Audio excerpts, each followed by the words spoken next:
जय हिंद दोस्तों, मेरे नाम है नीरज और आप देख रहे हैं हमारा चैनल नीरज अरोड़ा क्लासेस। और आज मैं आप लोगों से बात करने वाला हूं टाइम टेबल के बारे में कि कैसे आप अपना अच्छा टाइम टेबल बना सकते हैं, कैसे आप अपने दिन को पूरी तरीके से यूटिलाइज कर सकते हैं और कैसे आप बहुत अच्छे नंबर जो हैं वो स्कोर कर सकते हैं, और कैसे आप पूरे दिन को अच्छे से यूटिलाइज कर सकते हैं। मैक्सिमम पॉसिबल टाइम आप लोग निकाल पाएंगे अगर आप इस शेड्यूल को फॉलो करेंगे। मैं आपको कुछ भी बताऊं इस शेड्यूल के बारे में, इस टेक्निक के बारे में, उससे पहले मैं आप सबसे एक बात कहना चाहूंगा कि आपको अपनी पर्सनालिटी टाइप जानना ज़रूरी है।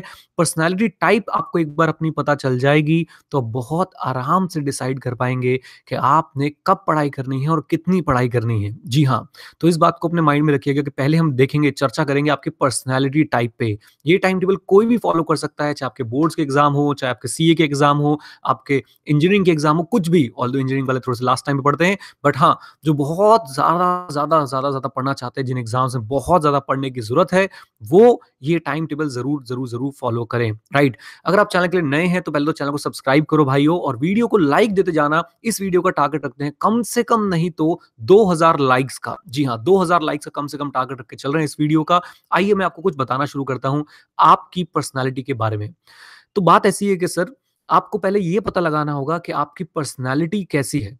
इन शॉर्ट, आप ऐसे स्टूडेंट हैं जो किसी भी छोटी-मोटी चीज़ से डिस्ट्रैक्ट हो जाते हैं, या आप ऐसे स्टूडेंट हैं कि भाई कुछ भी होता रहे मैं तो पढ़ के मानूँगा। तो मिस्टर ए को मान लेते हैं, ऐसे स्टूडेंट हैं जो छोटी-मोटी बातों से भी डिस्ट्रैक्ट हो जाते हैं। फ़ोन पे हल्का-सा टिंग-टोंग बजा और भाई साहब बस अब तो आधा घंटा खत्म। या फिर सर, किसी दोस्त ने कोई बात बोली, उसके साथ अब बस कम से कम 1-2 घंटे बातचीत करेंगे। तो आप हैं मिस्टर ए। मिस्टर बी को मैं देखता हूँ, इन्हें मैं बोलता हूँ सुनामी बच्चे हैं, सुनामी बच्चे। मतलब क्यों? ये वो सुनामी बच्चे हैं जिनको भाई अगर सुनामी भी आ रही हो तो ये बोलेंगे मैं किताब साथ में लेके जाऊँगा, मैं पढ़ने बैठा हूँ, मुझे कोई नहीं उठा सकता।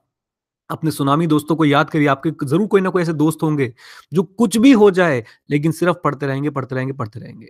तो अगर आप बी हैं, यानी कि आप सुनामी बच्चे हैं, आपको कोई उठा नहीं सकता पढ़ाई से, तो मुबारक हो, आपको किसी टाइम शेड्यूल की ज़रूरत नहीं है। आप बेस्ट हो, आप जब मर्ज़ी पढ़ने बैठोगे, आप कॉन्संट्रेट कर सकते हो, और साथ ही साथ में आप अच्छे नंबर स्कोर कर सकते हो। ए वाली जो बच्चे हैं, ए कैटेगरी वाले जो बच्चे हैं, जो भाई साहब डिस्ट्रैक्टेड बच्चे हैं, जिन्हें मैं बोलता हूँ कि बस उन्हें तो भाई हमेशा कुछ ना कुछ लगा ही रहता है। किताब खोलते हैं तो भाई साहब इधर-उधर डिस्ट्रैक्शन, मोबाइल में कुछ पिंग हो गया, दोस्तों ने बुला लिया, मम्मी ने कुछ कह दिया और बस गया टाइम। तो ए कैटेगरी वाले बच्चों, मैं आप लोगों से कॉन्टैक्ट कर रहा हूँ, आप लोगों से बातचीत कर रहा हूँ, आप लोगों का टाइम शेड्यूल बनाने की कोशिश कर रहा हूँ। ध्यान से सुनिएगा। तो अगर आप डिस्ट्रैक्टेड रहते हैं और आप निकालना चाहते हैं लगभग 12 घंटे की स्टडीज़, तो ज़रूर देखिए इस वीडियो को पूरा डिटेल में। देखो भाई, करना क्या है? आपको अपना टाइम टेबल चेंज करना है, ए कैटेगरी वालों को। और बी कैटेगरी वालों की बाद में बात करूँगा। ए कैटेगरी वालों को अपना टाइम टेबल चेंज करना है। आपको उस समय कम से कम पढ़ना है जिस समय डिस्ट्रैक्शंस पीक पे होती हैं। उस समय हम सोने की कोशिश करेंगे या कुछ और टाइम पास करने की कोशिश कर लेंगे, लेकिन उस समय पढ़ेंगे नहीं। क्योंकि वो पढ़ाई नहीं होती सर, वो सिर्फ बेकारी के काम हो रहे होते हैं। और आपने उस समय सबसे ज़्यादा पढ़ना है जब डिस्ट्रैक्शन के लेवल सबसे कम होते हैं, राइट? अपना लाइफ़स्टाइल चेंज करिए और देखिए कि आपके स्टडी आवर्स कितने ज़्यादा बढ़ जाएँगे। अब आपने क्या करना है? मैं ए कैटेगरी वाले स्टूडेंट्स में से रहा हूँ, मैं डिस्ट्रैक्टेड बच्चा था, मुझे तो सर बस मौका मिलना चाहिए था। बस जैसे ही मौका मिलता था वैसे ही भाई साहब सब कुछ दिमाग उड़ जाता था और बाकी सारे कामों में लग जाता था। तो मैंने ये चीज़ अपने लिए निकाली और मैंने सोचा आपके साथ शेयर करता हूँ कि मैंने आपको क्या करता हूँ, मैं इस चीज़ से कैसे मैं आगे बढ़ा। मैंने क्या किया? बहुत सिंपल है गाइज़। मैंने सबसे पहले अपने सोने और उठने का समय चेंज किया, सबसे पहले। मैं आपको एक शेड्यूल बता रहा हूँ, ज़रा ध्यान सुनिएगा। मैं क्या करता था, मैं तो बहुत एक्सट्रीम में चला गया था, आप इतनी एक्सट्रीम में ना जाएँ। अगर आप ये करेंगे 10 दिन, आपको ऐसा लगेगा कि आप दुनिया की कोई भी चीज़ अचीव कर सकते हैं। ये जो ए कैटेगरी वाले बच्चे होते हैं ना, ये बहुत होशियार होते हैं, मतलब ये बहुत ज़्यादा, इनका माइंड बहुत ज़्यादा शार्प होता है। येस, इनका माइंड बहुत ज़्यादा शार्प होता है, बस ये माइंड को सही जगह पे लगाते नहीं हैं। तो इसको ध्यान सुनिएगा।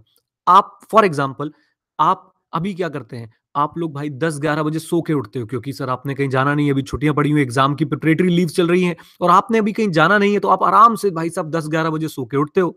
11 बजे सो के उठे, 1 घंटे माहौल बनाते हो पढ़ने का, पढ़ूँगा भाई, अब तेरा भाई आज पूरे दिन पढ़ेगा। माहौल बन रहा है सर पढ़ने का, उसके बाद कोई डिस्ट्रैक्शन आ गई, किसी दोस्त का फ़ोन आ गया, डिस्ट्रैक्शंस पीक पे चलती जा रही है धीरे-धीरे, धीरे-धीरे, धीरे-धीरे। फिर लंच-वंच करने के बाद आप 1-2 घंटे पढ़ते भी हो, क्योंकि डिस्ट्रैक्शंस कम हो जाते हैं। फिर शाम को 5 बजते ही टिंग-टोंग घंटी बजनी शुरू भाई साहब, दोस्तों के फ़ोन आ रहे हैं, आपका अंदर से मन मचल रहा है कि चल भाई चलता हूँ, कुछ खा के आता हूँ, कुछ स्नैक्स हो जाए, कुछ पिज़्ज़ा हो जाए, कुछ बर्गर हो जाए, कुछ नहीं तो मॉल चला जाता हूँ, थोड़ी बहुत आँखें सेकाऊँगा जाके। ये डिस्ट्रैक्शन सर 5 से 6 से 7, 8 बजे तक पीक कर जाती हैं और 8 बजे के बाद एक नई डिस्ट्रैक्शन शुरू होती है, जिसका नाम है टेलीविज़न, जिसका नाम है यूट्यूब, जिसका नाम है इंस्टाग्राम, फेसबुक और वहाँ पे सब एकदम पीक पे होते हैं। और फिर आपका पूरा दिन खत्म हो चुका है। अब आप रात को बैठ के भी आपकी डिस्ट्रैक्शंस अजीब तरीके से होती हैं। अगर आप किसी रिलेशनशिप में हैं, तो आपके साथ एक सबसे बड़ी दिक्कत है कि रात को 10-11 बजे जब आप पढ़ने के पीक माहौल में पहुँचते हो, तभी मैडम का फ़ोन आ जाता है, मैडम का मैसेज आ जाता है, मेरा बाबू छोला है। ये यहाँ पे सर आपको इन चीज़ों को अगर आप मैनेज करना चाहें, तो मेरा बाबू सो रहा है, आप मैनेज नहीं कर पाओगे क्योंकि आप उनके सामने कुछ बोल नहीं सकते। लेकिन मैं आपको एक लाइफ़स्टाइल बताता हूँ कि आपने कैसे सुधारना है इस चीज़ को। ध्यान से सुनिएगा। आप सोने का टाइम चेंज करें, उठने का टाइम चेंज करें। मैंने क्या किया था, मैं उठता था सुबह साढ़े 3 बजे या 4 बजे। अब मैं क्या करता था, चा अब ये सुनिएगा, ये है सर वो ये सीक्रेट है वो जो आपको हर कोई नहीं बताएगा और खासकर डिस्ट्रैक्टेड बच्चों के लिए एप्लीकेबल है। सुनामी बच्चों तुम तो कैसे पढ़ सकते हो? अगर सर आप लोग सुबह एक शिफ्ट लगा दें 6 घंटे की, 4 से 10, 4 से 10 सारी दुनिया सो रही है, आप जाग गए हो और भाई साहब आपने सुबह ये शिफ्ट लगा दी 4 से 10, 3 बजे उठ गए तो आप तो कमाल हो भाई साहब अगर आप 3 बजे उठ गए तो। 3 से 9 शिफ्ट लगा दो, देखो माहौल क्या होगा। 3 बजे उठो और कंपेयर करो अपने 3 बजे के स्टडी एनवायरनमेंट को अपने दिन के स्टडी एनवायरनमेंट से। 3 बजे फेसबुक, इंस्टाग्राम पे कोई ऑनलाइन नहीं होगा, 1-2 हरी बत्ती जल रही होगी, वो भी वो नालायक हैं जो लॉग आउट करना भूल गए। 3 बजे उठो, 3 बजे सर आप टीवी ऑन करके देख लेना, कुछ नहीं दिखेगा आपको, सिर्फ एक चीज़ दिखेगी, मैं पहले बहुत मोटा था, मेरी बीवी मुझे नाम-सामी बुलाती थी। तो आपने 3 बजे उठना है, 4 बजे उठना है और पहले 6 घंटे की एक शिफ्ट निकाल देनी है। मतलब लोगों का दिन भी शुरू नहीं हुआ और आपने एक शिफ्ट निकाल दी और सर आपने 6 घंटे का भाई साहब अपना पहला जो एक चंक था, वो उठा के साइड में रख दिया। राइट। जैसे ही आपने 6 घंटे का चंक निकाला, अब क्या करेंगे? 9 बजे या 10 बजे, अगर 3 बजे से 3 बजे उठे तो 3 से 9, 4 बजे उठे तो 4 से 10, अब क्या करोगे? सो जाओ। सो जाओ, अब डिस्ट्रैक्शन शुरू है, घर में सब उठ चुके हैं, सबने ऑफिस जाना है, कॉलेज जाना है, इधर जाना है, उधर जाना है। तो भाई जब सब जागेंगे तब हम सोएंगे क्योंकि हम हैं डिस्ट्रैक्टेड बच्चे। राइट? सो जाओ भाई 1 डेढ़ घंटे के लिए, फ्रेश हो जाओगे। फ्रेश हो गए, फिर उठो। मान लेता हूँ आप 11 बजे उठे। 11 बजे उठते ही पहला काम, फिर से भाई साहब एक चंक निकालूँगा 6 घंटे का। 6 घंटे का, 3 घंटे का, चलो 3 का निकाल लो, 11 से 2, 2 बजे तक चंक निकाला। आप जरा ध्यान दीजिए, अभी दिन आधा भी नहीं हुआ है गाइस और आप 9 घंटे का चंक निकाल चुके हैं। 9 घंटे पढ़ चुके हैं अभी तक आप लोग। आप ये उल्टी-सीधी मोटिवेशनल वीडियो यूट्यूब पे जाके देखते रहते हो, यार काम की बात बता रहा हूँ, सुन लो, पहुँचाओ इसको सब तक। 9 घंटे का चंक दोपहर को 2 बजे तक, यस, और ये प्रैक्टिकली फीजिबल है। क्यों है? क्योंकि मैं इसे खुद अप्लाई कर चुका हूँ भाई, इसलिए बोलता हूँ ये प्रैक्टिकली फीजिबल है। तो आपने ये 9 घंटे का चंक निकाल लिया, 2 से 3 क्या करना है? गप्पे मारने। अब फ़ोन करो ना, मेरा बाबू छोला है, नहीं तेरे बाबू भटूरा है। अब फ़ोन करो मैडम को और बताओ कि नहीं छोला है। अब बात करेगा वो तुमसे। 1 घंटे बात करो। अब देखता हूँ दोपहर में वो कितना बात करते हैं आपसे जो बहुत ज़्यादा प्यार दिखाते हैं रात को 11 बजे, बात करो उनसे। 3 बजे फिर से एक बार पढ़ने बैठेंगे 3 से 6। 3 से 6 जैसे ही आप पढ़े सर मेरा तो काम हो गया, मैंने बोला था 12 घंटे पढ़ने को दूँगा, आप 3 से 6 पढ़ने को बैठे, हो गए सर, हो गया फिर से सर आपके साथ 12 घंटे पूरे, सुबह 6 उसके बाद 3 उसके बाद 3, 6 बजे क्या करेंगे? वही करेंगे, जाएँगे बाहर घूमने और बाहर घूमने बहुत दूर ना जाएँ, दोस्तों के साथ घूमने की प्लानिंग ना करें सर, आप सिर्फ एक काम करें, आप ऐसी जगह पे घूमने जाएँ जहाँ अपने जॉकी का शॉर्ट और भाई एक सिंपल टी-शर्ट पहन के जा सकते हो। आप घूमने से ज़्यादा समय तैयार होने में वेस्ट करते हो, प्लानिंग करने में वेस्ट करते हो। जहाँ जाना है जाओ, पूरी जॉगिंग करके आओ, घर के आस-पास कोई मॉल है वहाँ भी हो आओ, कोई दिक्कत नहीं है। 1-2 घंटे घूम के आओ, दोस्तों को फ़ोन करो, तेरी कितनी पढ़ाई हो गई? ना चतुर बनेंगे ना रैंचो, चतुर भी बनेंगे और रैंचो भी बनेंगे, समझे कि नहीं समझे? याद है ना वो रैंचो न्यू वो मैगज़ीन पकड़ा के आता था सबको, तो 6 से 8 हम यही काम करेंगे, सबको मैगज़ीन पकड़ाएँगे। तूने कितना पढ़ लिया? तूने कितना पढ़ लिया? उसके बाद 8 बजे आएँ, 8 से 10 आप अगर पढ़ सकते हैं वेरी गुड, नहीं तो इसको टाइम को आप प्लानिंग में लगाएँ, प्लान करें लिख के कि अब कल क्या पढ़ना है, राइट? और 10 बजे तक सोने की कोशिश करें किसी भी हाल में। 10 से 4 हम लोग सोएँगे, उसके बाद भाई साहब 1 डेढ़ घंटा मैं आपको दिन में भी सुला दिया, यानी मैं आपको लगभग साढ़े 7 घंटे की नींद दे रहा हूँ, 2-3 घंटे की तफ़री दे रहा हूँ पूरी, घूमो-फिरो, ऐश मारो और उसके बाद भी सर मैं आपका 12 घंटे ज़्यादा का आउटपुट निकलवा रहा हूँ। ये है सर फूल प्रूफ प्लानिंग। आप फ़ॉलो करके देखिए, 10 दिन में आपको रिज़ल्ट मिलेंगे और आप हैरान हो जाएँगे कि you have become a beast.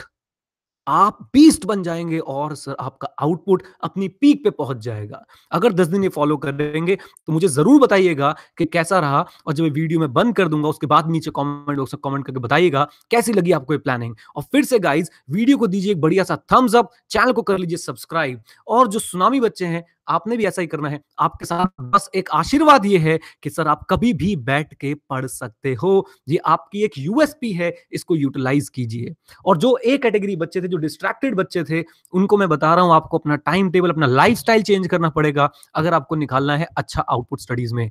Guys सोच के देखिए कि अगर आप 12 घंटे डेली का आउटपुट निकाल पाए अपने एग्ज़ाम्स तक, आपने तो चीर-फाड़ मचा देनी है भाई साहब।